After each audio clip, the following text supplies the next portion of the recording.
Olá, meus amados irmãos, muito boa noite, muita paz, muita alegria. Agora são 3 horas da manhã e alguns minutos, né? Hoje é dia 5 de outubro de 2020. Estava conversando com Deus, falando com Deus, orando a Deus, e eu peguei o livro de Mateus para ler.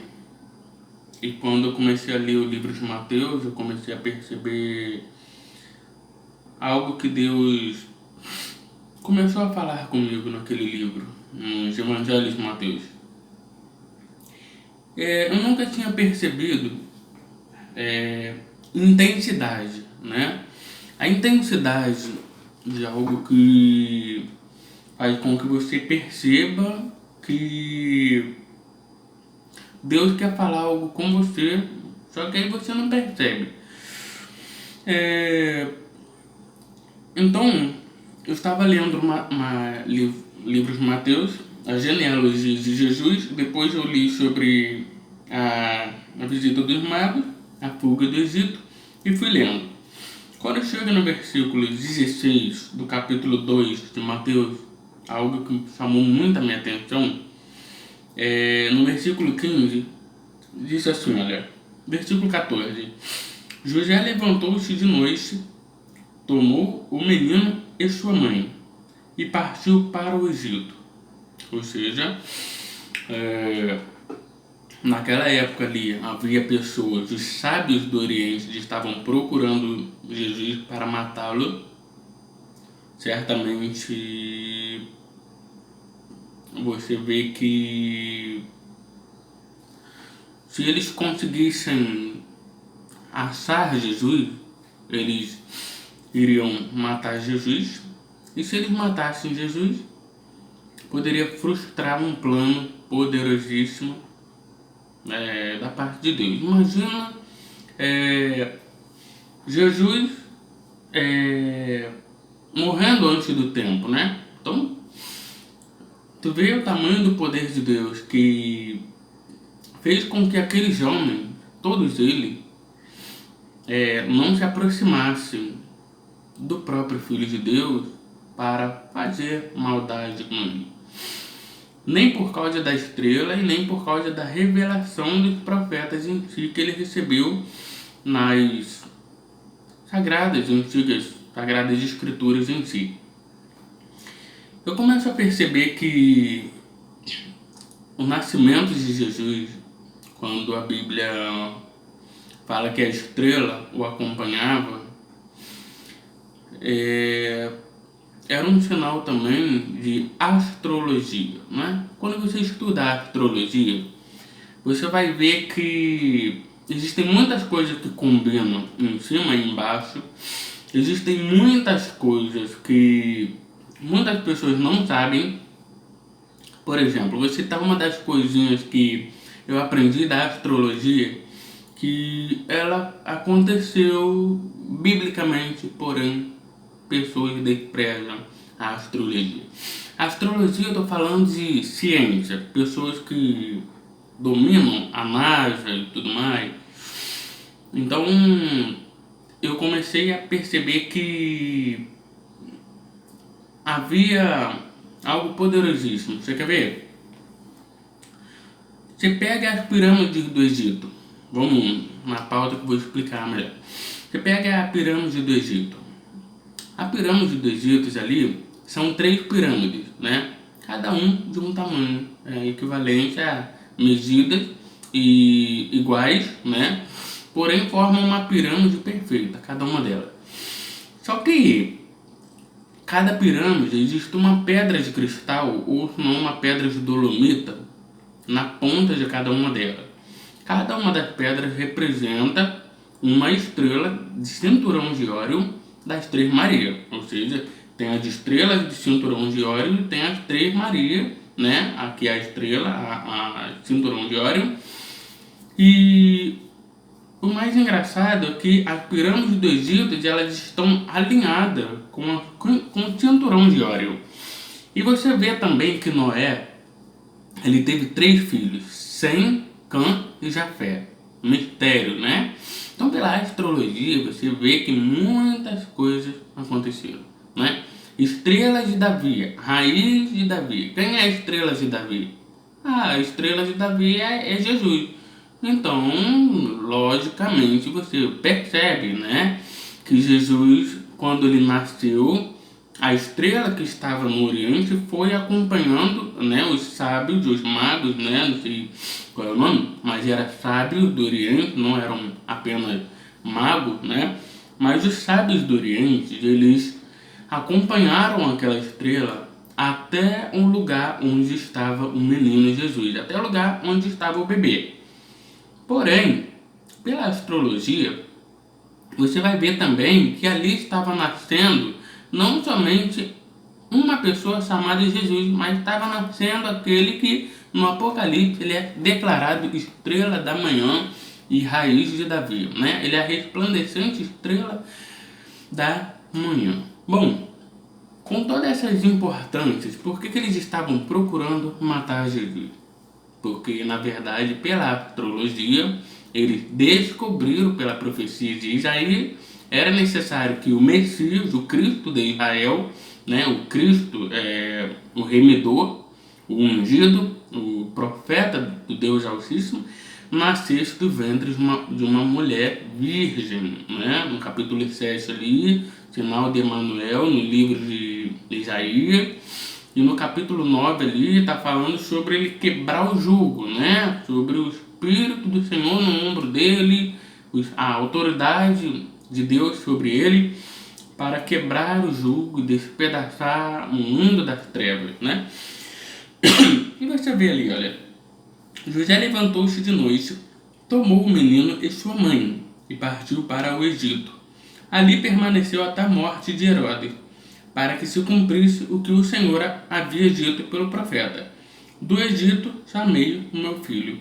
Então Herodes, percebendo que o havia sido enganado pelos magos, pelos sábios, ficou furioso e mandou matar todos os meninos de 2 anos para baixo, habitantes de Belém e de seus arredores, segundo o tempo indicado pelos magos, né? Você vê também que aconteceu 2 coisas ali.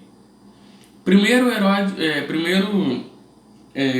José recebe a revelação que ele seria chamado Santo Filho de Deus, o Altíssimo de Deus. E Maria também seria privilegiada com esse nascimento. Daria à luz o Filho de Deus pelo Espírito Santo, né? O Espírito Santo colocaria o menino Jesus dentro do ventre dela para que ela concebesse e gerasse Jesus. Outra coisa também que me chama muito a atenção também é que nenhum dos planos de Deus foram frustrados, né? Eles procuraram de toda forma saber aonde Jesus estava para tentar matar, ou seja, tomar o menino Jesus dos braços de sua mãe e matar, né? Sacrificar, sei lá, fazer o que eles faziam, né? Rituais macabros, não sei como eles faziam isso, né? Porque Ezequiel revela no capítulo 8, Deus já mostra Ezequiel o sacrifício de pessoas, né? Dentro do próprio templo ali, naquela época ali do profeta. Só que isso não vem ao caso. Mas a frase, do Egito chamei o meu filho. Eu estava há pouco tempo agora pensando nessa frase. Pensando na possibilidade dessa frase ser tão poderosa e tão viva que faz com que você perceba literalmente o porquê que Jesus foi chamado, né? Por que a Bíblia está dizendo do Egito chamei o meu filho? Afinal de contas, Gabriel, o que significa do Egito chamei o meu filho? Significa que quando Jesus estava na cruz, ele foi crucificado no Egito, nós sabemos disso, A Bíblia fala isso. Jesus foi crucificado no Egito. E a Bíblia fala do Egito chamei o meu filho. E de repente a Bíblia fala que era necessário que Jesus sofresse na cruz do Calvário. E de repente também a Bíblia diz que era necessário que Jesus estivesse carregado com todas as bênçãos espirituais de Deus e proteção no mundo espiritual, porque o Pai dele é o Todo-Poderoso e nada que Deus faz pode ser frustrado, né? Tudo que Deus faz é perfeito, né? O homem pode falhar, o homem pode errar, mas Deus não. Deus é perfeito. E o que me fez pensar muito é que eu chorei há pouco tempo. Você vê que eu tô com a cara meio vermelha ainda. Eu tava chorando muito porque Deus falou muito comigo a respeito dessa passagem. E quando fala assim, olha, do Egito chamei meu filho. Nós entendemos que Jesus foi crucificado no Egito. Nós entendemos que quando fala que Jesus carrega sobre si as nossas dores e enfermidades e que o castigo que nos traz a paz estava sobre ele e que pelas suas pisaduras fomos sarados, isso era necessário que acontecesse no Egito. Porque a Bíblia diz, do Egito chamei meu filho. Então, se do Egito Deus chamou o filho dele, então foi no Egito que Jesus entregou o seu espírito. Ou seja, também foi no Egito que Jesus disse para o ladrão, hoje tu estarás comigo no paraíso, né? E também foi no Egito que Jesus bradou, Deus meu, por que me desamparaste? E também foi no Egito que Jesus disse na cruz, Pai, perdoa ele, porque eles não sabem o que fazem. E também foi no Egito que as pessoas disseram, olha, ele clama pelo Elias, vamos ver se Elias vai protegê-lo.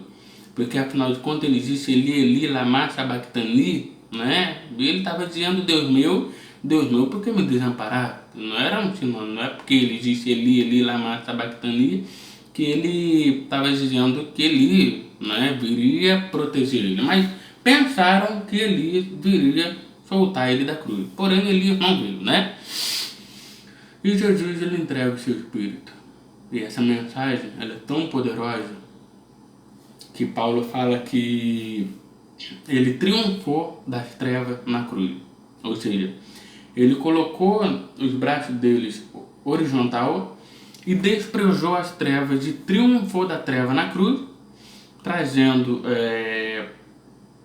no mundo, né, a redenção, porque a cruz era um sinal de condenação a muitos que vieram antes de Cristo.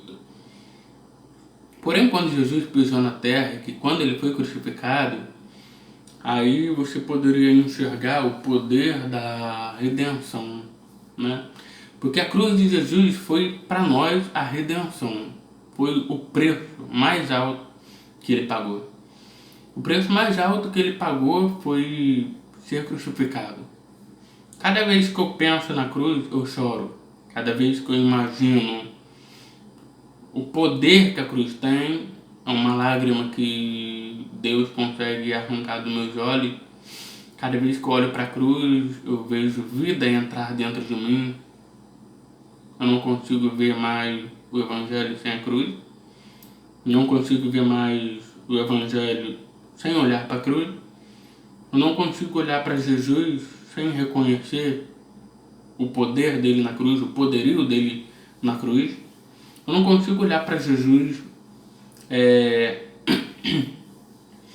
apenas em glória, em si, em poder, majestade, como as pessoas dizem, né? Mas eu vejo Jesus cada vez mais libertando pessoas pela mensagem da cruz, pelo poder do Evangelho, pelo poder da sua palavra, pelo poder do Espírito Santo, pelo poder da unção de Deus e pelo poder da sua intenção maravilhosa, bondosa, incrível, compassivo, perdoador. Jesus ele estendia a mão ao necessitado. ele perdoava os pobres, o pecado das pessoas. Chegaram para ele e disseram: essa mulher aí foi pega em flagrante adultério, ela tem que ser apedrejada, porque na lei de Moisés diz que ela tem que ser morta, tem que morrer a pedrada. E aí Jesus olha para aqueles fariseus e fala assim: quem não tiver pecado, atira a primeira pedra. E eles ficaram aterrorizados com aquilo e foi saindo do mais novo até o mais velho. Engraçado, né? Foi saindo do mais novo até o mais velho, não do mais velho até o mais novo. Isso prova que aquelas pessoas que estavam ali pronta para julgar e tacar pedra, matar a coitada da mulher a pedrada. Porém, Jesus olha para aquela mulher e fala: mulher, cadê teus acusadores? Quem condenou você? E ela disse: Senhor, ninguém me condenou, ninguém me acusou, né? Até me acusaram, mas cadê ele? Né? Jesus fala para ela: mulher, vai, não peque mais, né? Não sei, talvez essa palavra que ele liberou para ela específica, uma palavra de libertação específica para ela. Talvez para mim e para você, se Jesus dissesse não peca mais, né? Talvez não vai pegar, não rola. Então foi especificamente para aquela mulher. Você vê que Jesus, ele está andando a caminho de Jericó, e aquele jovem corre até Jesus e pergunta: bom mestre, o que eu posso fazer para herdar a vida eterna? O que devo fazer para que eu possa herdar a vida eterna? E Jesus pergunta para ele: você conhece os mandamentos? Não adulterarás, não furtarás, não dirás falso testemunho, né? Amarás o teu próximo como a si mesmo, honrarás o teu pai e tua mãe, amarás o Senhor teu Deus de todo o teu coração, de toda a tua alma, de todo o teu entendimento e de tudo mais, porque de todas essas leis dependeram os profetas. E Jesus explicou uma série de coisas ali para ele, né? Só que Jesus ali estava tratando com os judeus, né? Ele estava tratando com Israel. E aí aquele jovem: Senhor, mas eu tenho feito, tudo isso eu tenho feito, desde a minha juventude. E Jesus falou: pois bem, disseste com verdade. Jesus fala: pois bem. Engraçado que se Jesus não soubesse que ele praticou aquela verdade ali, Jesus ia falar: não, você não pratica isso, você não conhece, você nunca fez, não, você nunca honrou pai e mãe. Isso é mentira sua, né? Isso é hipocrisia da tua parte. Isso aí você está querendo me barganhar, mas você nunca tem feito isso. Se aquele jovem estivesse mentindo, Jesus diria para ele: não, você está mentindo para mim. Você não disse a verdade. Jesus não repreende ele, então era verdade. Aí Jesus fala o quê? Só uma coisa se falta, ó a palavra. Só uma coisa se falta. Vende tudo que tem, dá de comer e de beber ao pobre e segue-me. Terás um tesouro no céu. E Jesus fala também para os apóstolos: vocês não podem andar preocupados pelos dias de amanhã, pelo que comerei, pelo que beberei. Não é a vida mais do que o alimento, não é o corpo mais do que a roupa, né? Por que vocês estão ansiosos, né? Pode vocês acrescentar uma única hora ao curso do dia, né? Se vocês olharem para as aves do céu, vocês vão ver como elas valem tanto para Deus, que Deus sustenta. Imagina a alma de vocês, né? E Jesus, ele não mostra nem tão pouco preocupado também com aquele jovem que disse assim para ele assim: Senhor, vai até o meu irmão e pede para ele dividir comigo a herança, a bênção. E Jesus fala: hipócrita, quem me colocou entre árbitro ou juiz entre vós, né? Por acaso Deus me colocou para ser isso entre vocês dois, árbitro ou juiz, né? Jesus não veio para ser juiz de riquezas de ninguém, né? Jesus, ele veio para ser salvador de Israel.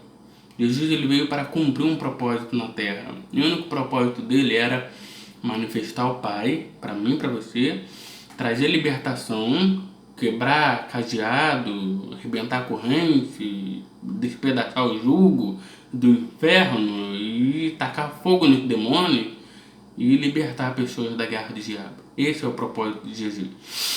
Bom, Tem pessoas que crêem no evangelho raso, no evangelho triunfalista, o evangelho que você não sofre, não sente dor, não chora, não sente saudade, o evangelho que você, sei lá, né, o tempo que você sofreu, a batalha que você perdeu, você não pode ter tristeza, você não pode ter mágoa, você não pode ter nada disso, porque afinal de contas, Deus é o teu Senhor, né? E o Senhor Deus está contigo, está com você. E você não pode ter tristeza, se você tiver tristeza, Deus não está com você. Se tiver depressão, Deus está longe de você, está longe de Deus, né? Você tem depressão, né? Como é que essa pessoa tem Deus se ela tem depressão, né? Então as pessoas pensam desse jeito. Então é um evangelho triunfalista que as pessoas recebem, infelizmente. Só que Jesus, ele disse, no mundo tereis aflição, mas tem de bom ânimo, eu venci o mundo. Gente, eu vim trazer essa palavra para você entender. Do Egito, Deus chamou o filho dele. Foi no Egito também que ele entregou o teu espírito. E foi no Egito também que ele declarou para o ladrão, hoje estarás comigo no paraíso. Também foi no Egito que ele disse, Pai, perdoa ele, porque eles não sabem o que fazem. E também foi no Egito que Jesus disse assim, Deus meu, por que me desamparaste? E também foi no Egito, ao ser crucificado, ele caminhou centenas de quilômetros pela via dolorosa até chegar no lugar chamado lugar da caveira, né? Era um monte, né? No monte ali da Gólgota, que é chamado de lugar da caveira, e tem um rosto de uma caveira ali desenhado naquela pedra, né? Assim, perfeitamente desenhado. Você vê no mapa, você vê as gravuras dos textos, você vai ver da pedra, daquela montanha ali. Então foi ali que Jesus foi crucificado, foi ali que ele nos deu vida, vida eterna, foi ali que ele prometeu para nós que se nós permanecêssemos até o fim, que se nós levássemos o evangelho dele, as palavras dele, honrássemos as palavras dele, nós permaneceremos na verdade e a verdade permanecerá em nós. Então, que Deus possa abençoar a sua vida com essa palavra. Fica com essa palavra poderosíssima. Até o próximo vídeo. Que Deus abençoe a sua vida. Em nome de Jesus. Fique na paz. Um beijão. Um beijo no coração.